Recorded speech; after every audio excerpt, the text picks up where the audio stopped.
Quick video on LS swap with an S10. Um, I've done several of these, and I always have a problem with the power steering pulley hitting power steering box. The first one I did, we just raised the engine up so it would not hit this bolt right here. The second one we done, and we've used Holley mounts. If you're using the truck accessories, if you use car accessories, this is not a problem.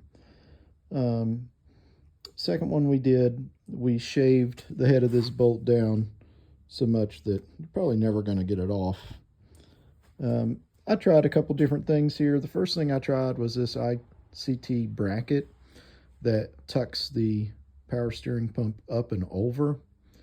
I still could not get the original pulley on there. So basically that was a big waste of money. Looks cool, but other than that, it didn't work. Dirty Dingo sells this small 5-inch pulley for trucks. My suggestion is to just get it, put it on, you're done. There's tons of room. Even if you put this stock bracket back on, it still works. I tried that. And this is with the Holley mounts. The Holley mounts mount the engine very low in the suspension, which I personally like.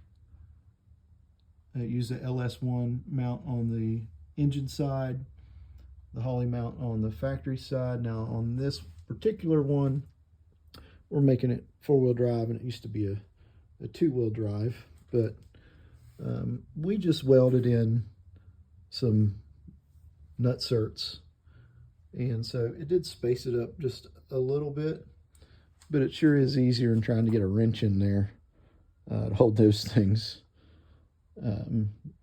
If you've ever done one of these, you'll know what I'm talking about.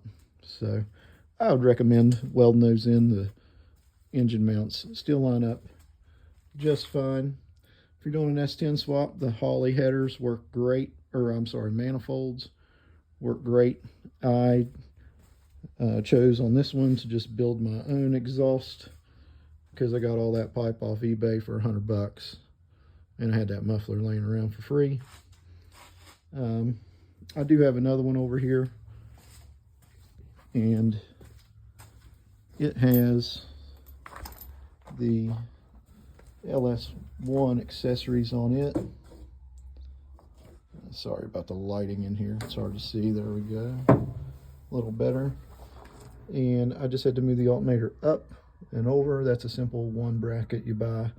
Everything clears and looks great. It has the Hooker mid-length headers on it. They fit great. 2-wheel drive truck. Engine sits way down in the engine bay like an old small block Chevy used to when you swapped it, and you have tons of room. So my other recommendation, if you're doing an S10, is to get this YC brake booster. You can buy them brand new, and that's how they list them, YC.